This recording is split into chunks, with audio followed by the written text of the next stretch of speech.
بعد ہم نے شبہ لیا تھا اللہ تعالیٰ کے علو کے بارے میں کہ اللہ تعالیٰ بلند ہے، پوری مخلوقات سے اوپر ہے، جس طرح کہ قرآن کی میں نے جگہ جگہ ذکر کیا ہے۔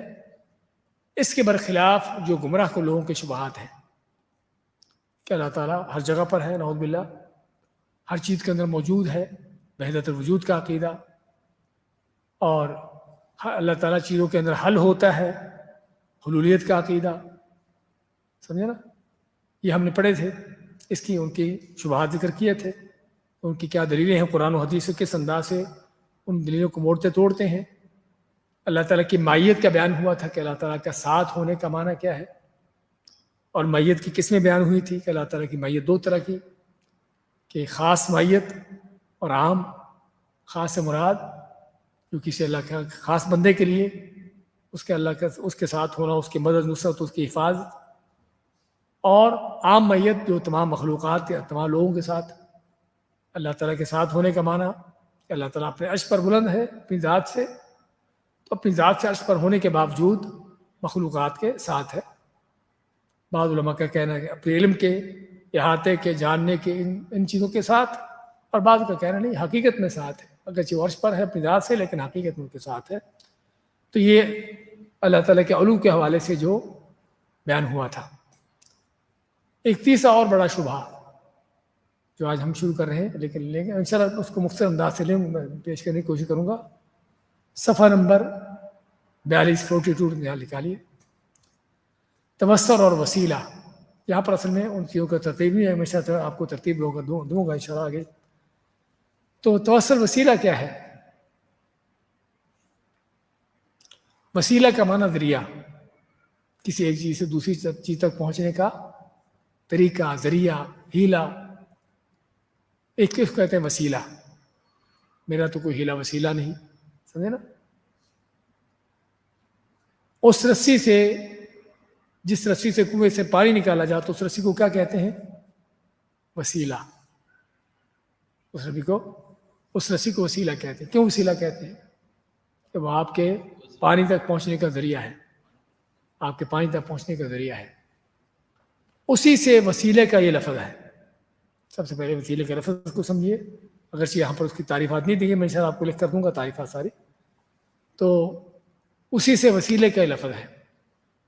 تو جس طرح آپ کنویں تک، اس کے پانی تک پہنچتے رسی کے ذریعے سے، یا کسی بھی چیز تک پہنچتے کسی ذریعے سے، ایسے اللہ تعالیٰ تک پہنچنا، اللہ تعالیٰ تک پہنچنے کا معنی کہ اللہ سے اپنی دعائیں قبول کروانا، اپنی حاجتیں پوری کروانا، اللہ سے اپنی بات جو چاہتے ہو اس کو پورا کروانا، اس کو منوانا۔ تو یہ کیا ہے؟ اس کے لیے جو چیز کرنا ہے وسیلہ، یعنی اللہ تعالیٰ تک پہنچنے کے لیے کوئی وسیلہ۔ اور اس کی دلیل کیا دیتے ہیں؟ یا ایھا الذین آمنوا اتقوا اللہ وابتغوا الیہ الوسیلہ، اے وہ لوگ جو ایمان لائے وہ اللہ سے ڈرو اور اس کی طرف وسیلہ تلاش کرو، یعنی اللہ تعالیٰ تک پہنچنے کا وسیلہ تلاش کرو۔ اگرچہ آیت کا معنی یہ نہیں کہ جو بدعتی گمراہ لوگ لیتے ہیں، وہ معنی لیتے ہیں کہ اللہ تعالیٰ تک پہنچنے کے لیے وسیلہ تلاش کرو، یعنی اللہ کو اور اپنے درمیان کوئی چیز ڈالو۔ آیت کا معنی یہ ہے کہ اللہ تعالیٰ کا قرب حاصل کرنا، اللہ تعالیٰ کے یعنی رضا کو پہنچنے کے لیے نیک عمل کرو۔ واتقوا اللہ وابتغوا الیہ الوسیلہ، کہ جو تم کو اللہ تعالیٰ کے قریب کر دے، اللہ کے قرب پہنچا دے، اور وہ کیا ہے؟ اللہ کے ایسے کام کرنا جو اللہ کو راضی کرنے والے ہوں، اللہ کو راضی کرنے والے۔ اس لیے پہلے حکم دیا واتقوا اللہ، اللہ سے ڈر جاؤ۔ لیکن بدعتی لوگوں نے اس آیت کو اپنے گمراہ کن وسیلوں پر لا کر فٹ کر دیا۔ تو وسیلے کا معنی سمجھ آگے ہوگا کہ لغوی طور پر ایک چیز سے دوسری تک پہنچنے کا ذریعہ، ایک چیز سے دوسری چیز تک پہنچنے کا ذریعہ، اور شرعی طور پر اللہ تعالیٰ تک پہنچنے کے لیے کوئی ذریعہ ڈھونڈنا، کوئی ذریعہ تلاش کرنا کہ جو اللہ تعالیٰ کے اللہ تعالیٰ تک پہنچا دے، اللہ کے قریب کر دے، آپ کی دعا اللہ کے ہاں قبول ہو جائے، آپ جو چاہتے ہو اللہ تعالیٰ کے ہاں وہ چیز پوری ہو جائے، اللہ تعالیٰ سے وہ چیز پوری ہو جائے، پوری کروا لے، یہ وسیلہ۔ تو وسیلہ کی دو قسمیں ہیں، وسیلہ کی دو قسمیں ہیں، جائز وسیلہ اور ناجائز۔ جائز وسیلہ کون سا ہے؟ ہاں، دعا۔ ہاں جی، جائز وسیلے میں 4 چیزیں ہیں، کون بیان کرے گا؟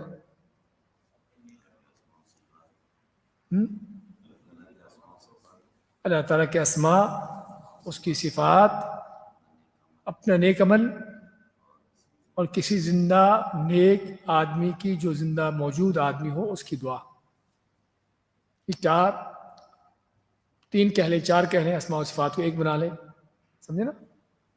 یا الگ الگ کر لیں، اللہ تعالیٰ کے ناموں کا وسیلہ، اس کی صفات کا وسیلہ، اللہ کے نام لے کر دعا کی جائے، اللہ کی صفات بیان کر کے دعا کی جائے، یا اپنا کوئی نیک عمل پیش کر کے، جو آپ کا اپنا عمل ہے اللہ کے ہاں پیش کر کے، اللہ میں تیری رضا کے لیے کیا ہے عمل، تو اگر تجھے قبول ہے، منظور ہے، تو راضی ہے اس پر، تو میری مشکل دور کر دے، میری حاجت پوری کر، جو بھی ہے۔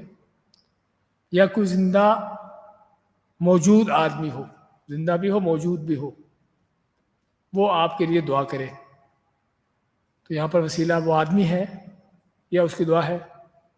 اس کی دعا، آدمی نہیں، اس کی دعا، اس کی دعا کے لیے وسیلہ۔ تو یہ 4 طرح کے وہ وسیلے ہیں کہ جو جائز ہیں، قرآن سے، سنت سے ثابت ہے۔ اللہ تعالیٰ کے اسماء و صفات کا وسیلہ قرآن بھرا پڑا ہے، نبی صلی اللہ علیہ وسلم کی کئی دعائیں ہیں، یا حی یا قیوم، اللہ کے 2 نام، برحمتی کا، تیری رحمت کے واسطے سے، استغیث، میں مدد مانگتا ہوں۔ سورہ فاتحہ میں الحمد للہ رب العالمین الرحمن الرحیم مالک یوم الدین، یہ سارے اللہ تعالیٰ کے نام اور صفتیں ہیں جن کا وسیلہ لے کر دعا کی جا رہی ہے۔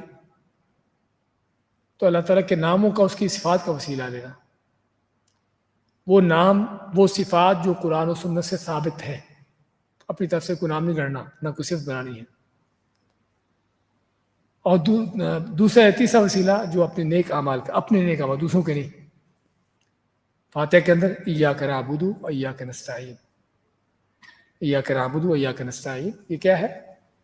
اپنا نیک عمل اللہ کے ہاں پیش کرنا، کہ صرف تیری عبادت کرتا ہوں، صرف تو سے مدد مانگتا ہوں، توحید کا عمل جو سب سے اعلیٰ ترین عمل ہے، اس کا وسیلہ۔ اور اسی طرح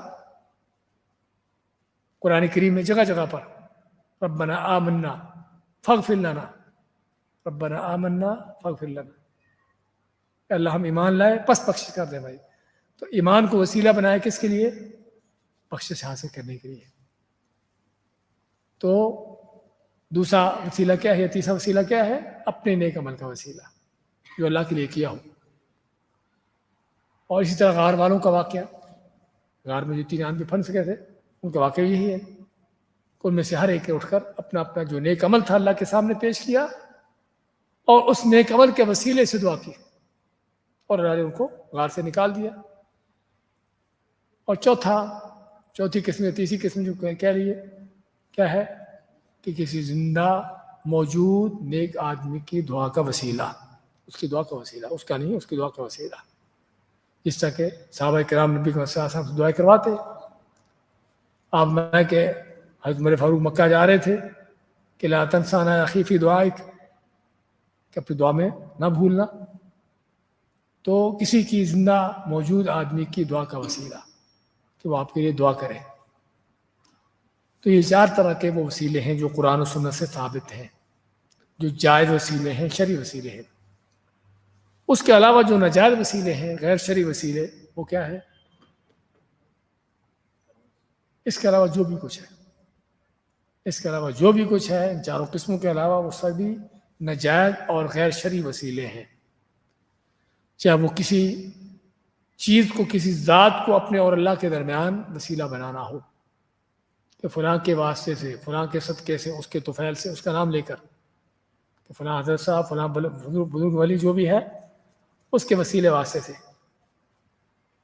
تو کسی ذات کو اپنے اور اللہ کے درمیان وسیلہ بنا لینا، یا کسی کی ذات کا جو اللہ کے ہاں مرتبہ مقام ہے،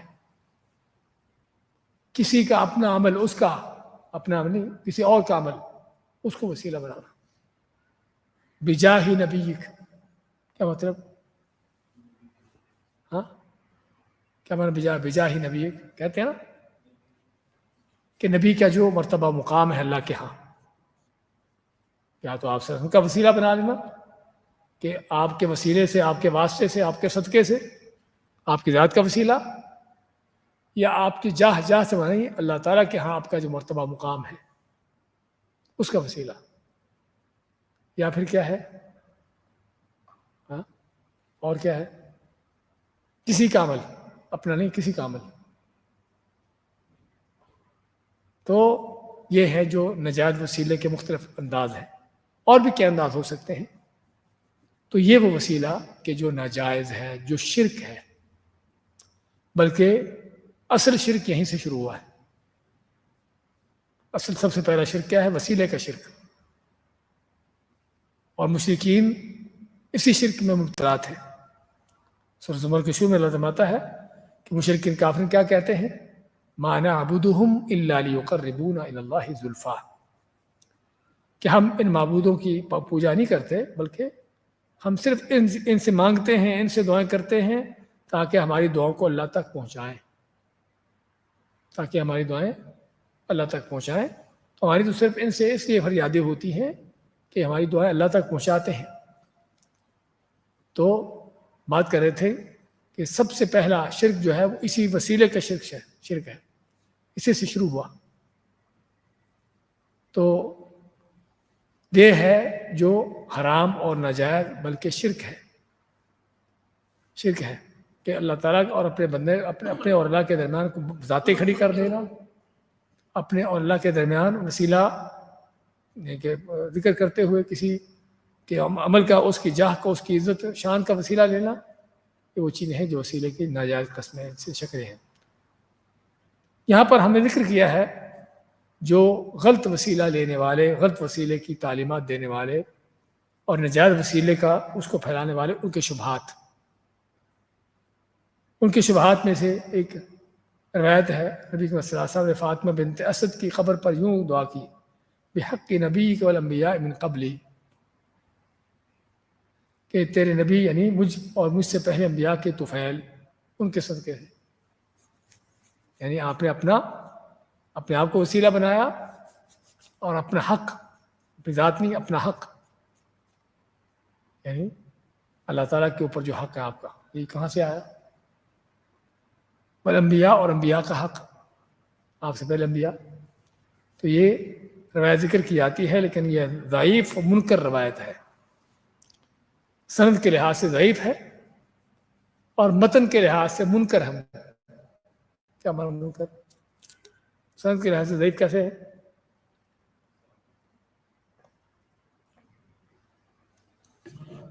یا تو سند ملی نہیں، کٹی ہے، یا قرآن ضعیف ہے. سند کے کمزوری دو طرح کی ہے نا.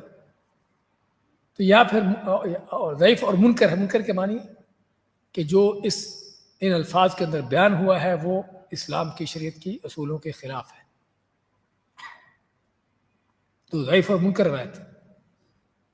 اسی طرح حضرت علی کو پریشانی کے وقت پکارنے کا جو جاہلوں کے مشرکوں کے ہاں چلتا ہے، نادی علی مظہر العجائب تجد عونا لك في النوائب كل هم وغم سينجلي بولایتک یا علی یا علی. یہ رافضی مشرک بے ایمان ان کے گھڑے ہوئے فلسفے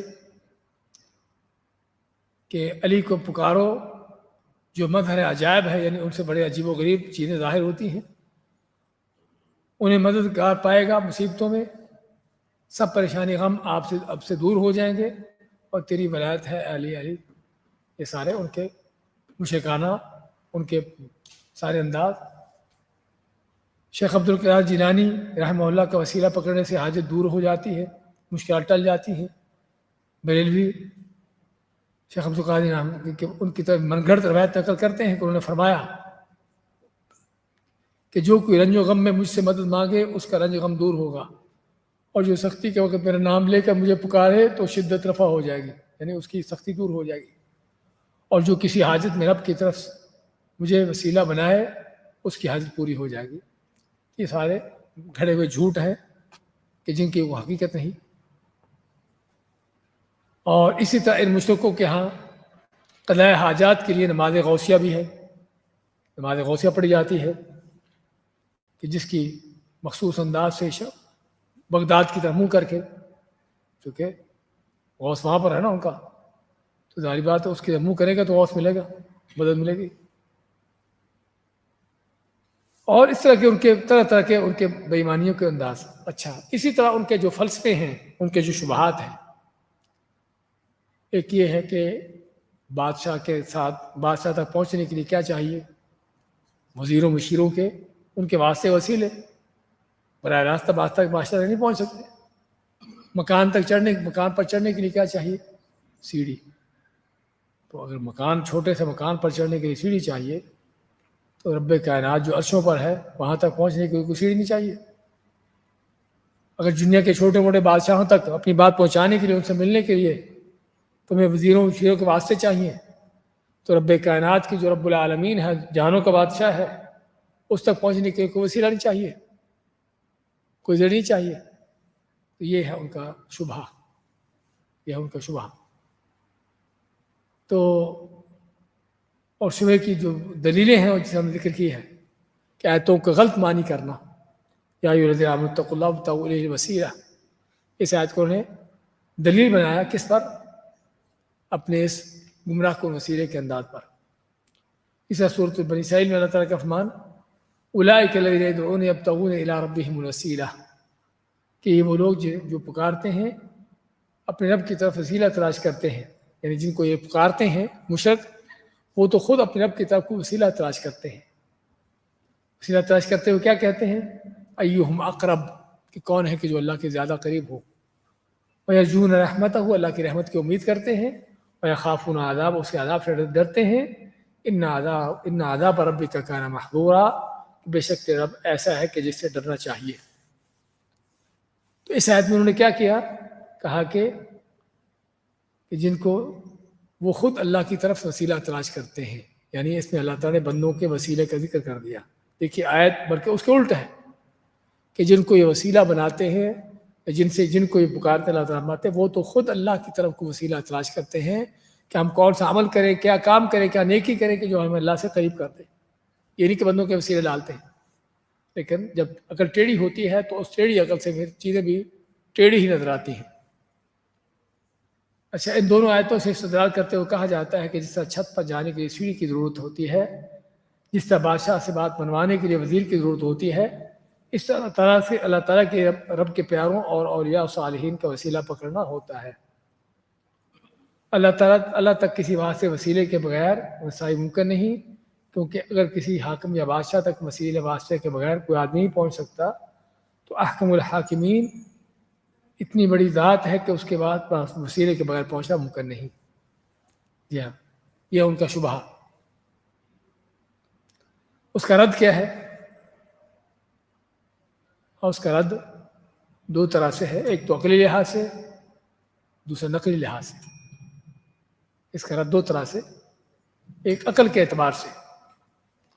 عقل سے اعتبار سے کیا ہے کہ اللہ تعالیٰ تک رسائی کے لیے وسیلہ اور واسطے کی رٹ لگانے والوں کو سب سے پہلے اس بات کا غور کرنا چاہیے کہ اللہ تعالیٰ کے لیے کسی وجہ سے وسیلہ پکڑنے کی ضرورت نہیں ہے۔ کیوں نہیں ہے؟ کہ دنیاوی طور پر بادشاہوں اور اعلیٰ شخصیات کے دروازوں پر کیا ہوتے ہیں؟ نگہبان ہوتے ہیں، باڈی سیکورٹی ہوتی ہے، تو اس لیے تم ان تک پہنچ سکتے نہیں۔ بادشاہ تک پہنچ رہا کہ ہر انسان کے لیے ممکن ہے، اس تک پہنچ نہیں سکتے۔ تو جب بادشاہ تک پہنچ نہیں سکتے، اس تک اپنی حاجت کیسے پہنچاؤ گے؟ اس کو اپنی مجبوری، اپنی ضرورت کیسے اس کو بتاؤ گے؟ تو اس لیے دنیا کے بادشاہوں کا یہ حال ہے کہ تمہارے پاس بادشاہ تک پہنچنے کا کوئی ذریعہ ہی نہیں، کوئی رستہ ہی نہیں، سوائے کہ تم کسی وزیر مشیر کو، کسی اس طرح کے لوگوں کو درمیان میں ڈالو ان سے، تاکہ تم کو رستہ تو ملے بادشاہ تک جانے کا۔ سمجھے نا؟ کیونکہ محلوں پر دربان ہیں، وہاں پر باڈی گارڈ سیکورٹی ہے، وہ آپ کو جانے نہیں دیں گے۔ لیکن جب آپ وسیلے واسطے سے کسی بڑے آدمی کے، تو یہ کام جانے کی کوشش کرو گے تمہیں جانے دیا جائے گا اور تمہاری درخواست پہنچے گی. لیکن اللہ تعالیٰ اس کا حال کیا ہے؟ وقال ربکم ادعونی استجب لکم، تمہارا رب نے فرمایا کہ مجھے پکارو میں تمہاری دعائیں قبول کرتا ہوں. اللہ تعالیٰ تک پہنچنے کے لیے کسی وسیلے واسطے کی ضرورت اس لیے نہیں کہ اللہ تعالیٰ تک پہنچنے کے کوئی رکاوٹیں نہیں ہیں، کوئی درمیان میں سکوٹ یا کوئی گارڈ کوئی اس طرح کی چیزیں نہیں ہیں کیا آپ کو اللہ تعالیٰ تک نہ پہنچائیں یا آپ کی بات اللہ تک نہ پہنچے. اللہ خود سن رہا ہے، یعنی کہ اور مخلوقات سن کر اللہ کو سناتی ہے.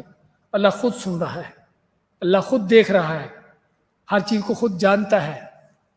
تو پھر اس اللہ تک پہنچنے کے لیے، اس سے دعائیں منگوانے کے لیے کیا واسطوں وسیلوں کی لوگوں کو دماغ میں کھڑے کرنے کی ضرورت ہے؟ بلکہ ضرورت تو کیا، یہ اللہ کے حکم کی خلاف ورزی ہے اور بلکہ اللہ کو ناراض کرنے کا رستہ ہے. یعنی فرض کرو کہ بادشاہ ہی دنیا کا ہو کہ جس نے اپنا دربار کھولا ہو اور سر عام اعلان ہو کہ جس کو بھی بادشاہ سے ملنا ہے آ سکتا ہے، آ کے ملے. کسی نے اپنی درخواست پیش کرنی ہے، بادشاہ کو لا کے پیش کرے، خود کرے. یعنی بادشاہ سے تو ایک طرف سے اعلان ہے کہ خود آ کے ملو مجھے اور خود جو اپنی درخواست سے پیش کرو، میں تمہاری جو مانگتے ہو تم کو دیتا ہوں. اور پھر کوئی شخص بادشاہ تک پہنچنے کے اس کے پاس آنے کے لیے درمیان میں کسی وزیر مشیر کو کھڑا کر دے، تو یہ چیزیں بندوں کو ناراض کرتی ہیں. بادشاہ ناراض ہوتا ہے کہ جب میں نے تم کو کہہ رکھا ہے کہ مجھ سے براہ راست بات کرو، خود آؤ، تو تمہیں درمیان میں دوسروں کو ڈالنے کی کیا ضرورت ہے؟ تو یہ بلکہ اس کو راضی کرنے کے بجائے اور ناراض کرتی ہے چیز. تو بات کر رہے تھے کہ بادشاہوں کا حال تو یہ ہے کہ اس تک پہنچنے کے لیے باڈی گارڈ ہوتے ہیں، اللہ تعالیٰ کے پاس پہنچنے کے لیے کوئی باڈی گارڈ نہیں ہے. دوسری بات، بادشاہ کو آپ کی حاجت ضرورت کا پتہ نہیں ہے. اس تک پہنچے گی آپ کی حاجت ضرورت تب اس کو پتہ چلے گا، ورنہ اس کو نہیں پتہ. کیونکہ اللہ تعالیٰ وہ ذات کے جس کو خود کو تمہاری حاجت ضرورت بعد میں پیدا ہوگی، بعد میں تم کو حاجت ضرورت پیش آئے گی، اللہ کو پہلے سے پتہ ہے. جس اللہ کو پہلے سے پتہ ہے کیا اس تک پہنچنے کے لیے، اس کو بتانے کے لیے کوئی درمیان میں چیزیں چاہیے. پھر مزید یہ کہ اللہ تعالیٰ کو قیاس کرنا دنیا کے ظالم جابر قسم کے لوگوں پر، اللہ تعالیٰ کے حق میں بہت بڑی گستاخی کا انداز، بہت بڑے بڑے کفر کا انداز کہ تم نے اللہ تعالیٰ کو دنیا کے جابر ظالم بادشاہوں کی طرح سمجھ لیا ہے کہ جس تک پہنچنے کے لیے، جس تک تم براہ راست اپنی بات ان کو سنا نہیں سکتے اللہ کو، جس طرح کہ دنیا کے ظالم جابر بادشاہ کو کردار ہوتا ہے.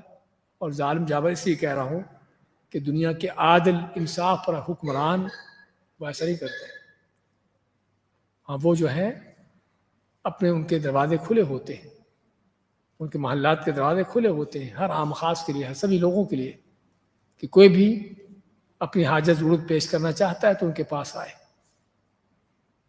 اور اگر کوئی ایسا کرتا ہے تو اس کی مذمت کی جاتی ہے. عمر فاروق کے بارے میں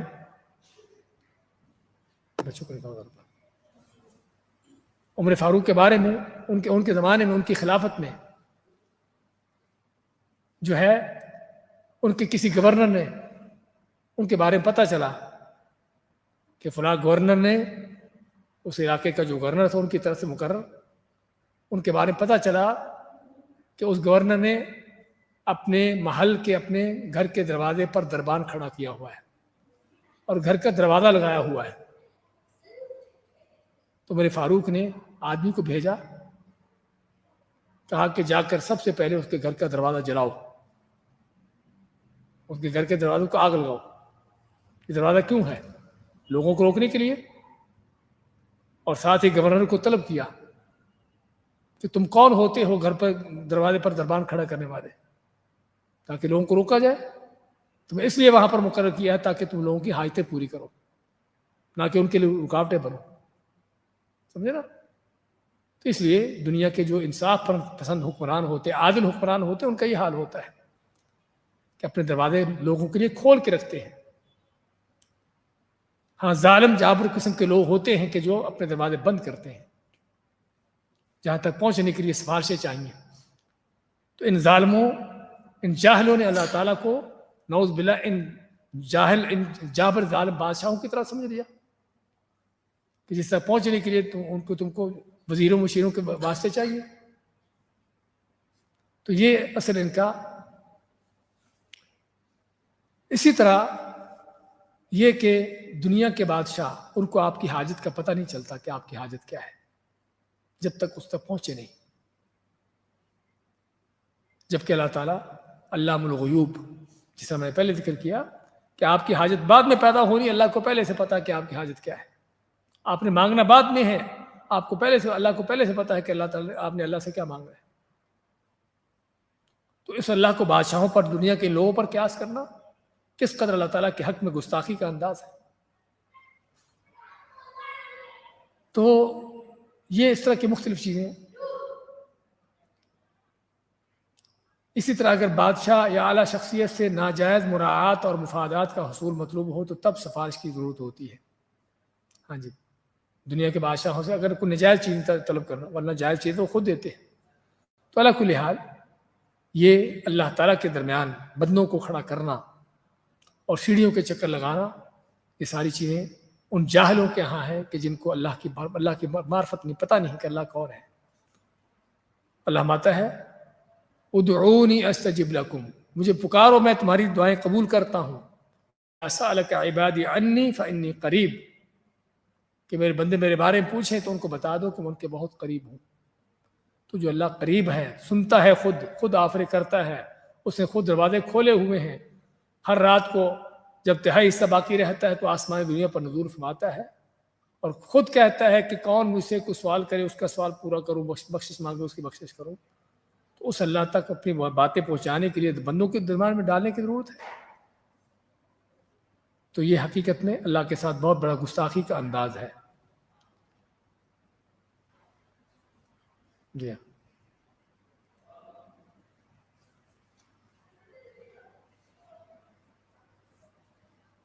میرے خیال آج اسی پر اکتفا کرتے ہیں۔